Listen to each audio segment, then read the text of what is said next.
Hi everyone, here is Abdul and hope everyone is doing fine today.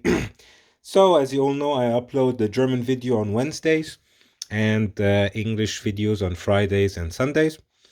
At the moment, I'm not changing the calendar or the scheduling, but maybe up from May or maybe June, if the numbers continues as they are, I might reduce it to one German on Wednesday and one English on Saturday. Yeah, if you do like this kind of content and you want more videos, please do leave a like.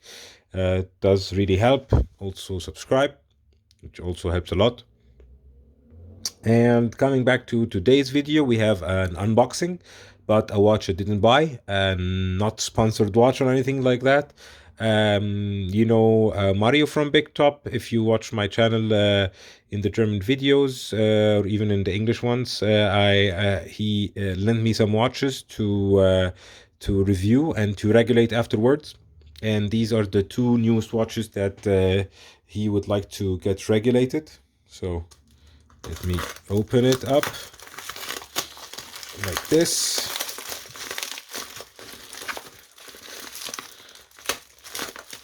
Here we go.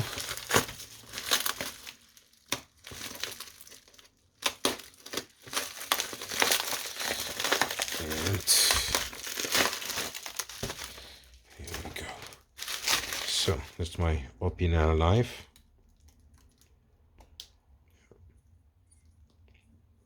Anyways, coming back to the watches that we have here. Traveling bag. This paper I'll be using to send it on the way back. Let's put it here. And drum rolls. What do we have here? As you can see, we have an old watch that was here on the channel before, the Heimdallr SD170, the Captian Willard Hommages, which I will be actually making a video in German comparing it to the steel dive. So if you're interested in watching this, be sure to check out in the next Wednesdays.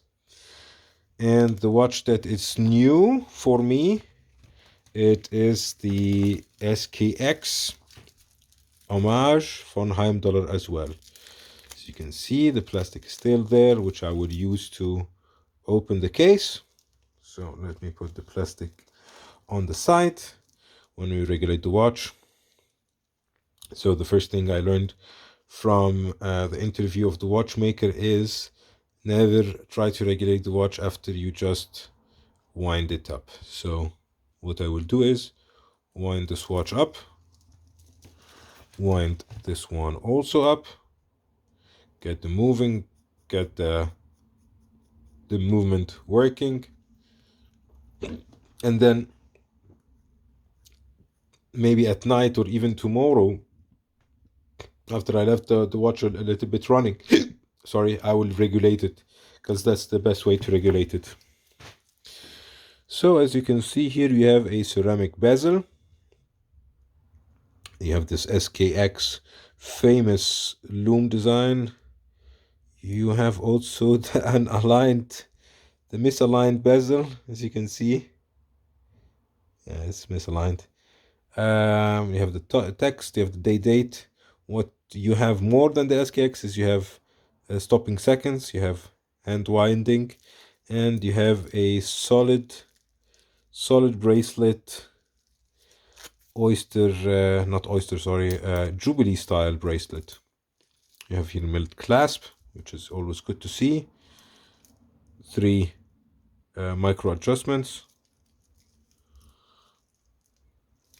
So I think Heimdallr on the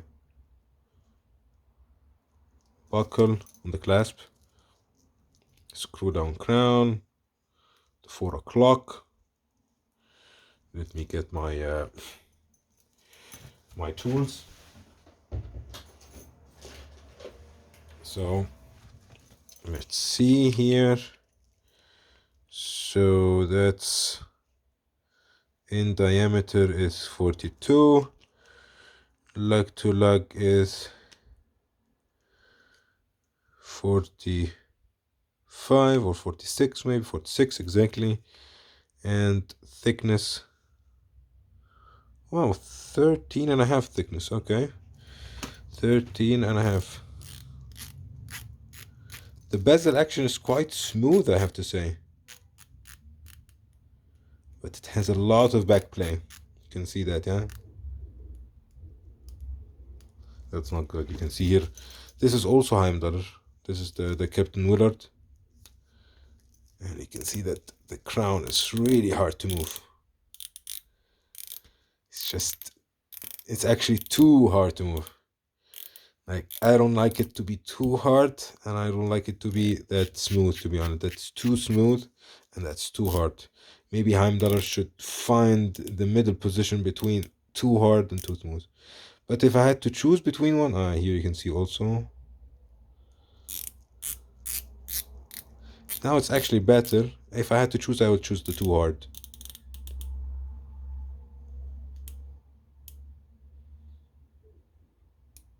Here we go, yeah. You can see there is a minimal backplay here, but here the backplay it's really bad. So the watch doesn't have any, the watch has like a polished side, brushed bevels, all brushed bracelet, which I will also make it short. You have here the blue. Is this a sticker? It's a blue sticker. Yeah. I don't like these blue stickers because they don't go out as good as the other ones. And you kind of scratch it when you get it out with other stuff. So that's why I got it out with my fingernails. Oh, by the way, I'm wearing this Explorer 2 16570. Oops. Oh. I wanted to put it on the side, but it didn't work. So as you can see, definitely it does look nice on the wrist. I have to say, looks really good. Maybe I'll wear it one day and take a picture with it, and yeah, have fun with it before I regulate it. I'll just make the bracelet for Mario's wrist, because his wrist is 21 centimeters. I'm 17 at the moment. So like I said, looks like a good watch. I will do another video to review this SKX because I didn't review it before. You already saw this review for the Heimdallr, but what I will do is I will compare the Heimdallr to the steel dive, because both are almost the same. This one just has the black dial, the other one has the Kanagawa dial, and then you would see the difference between this one and the other one. So yeah, tell me what you think about these watches. If you like this kind of content, like I said, it's an invitation to leave a like, also subscribe, and hopefully see you in the next video. If you have any questions, like I said, about these watches or any other watch, leave them in the comments below. Thanks again for watching, and hopefully see you in the next one. Bye bye.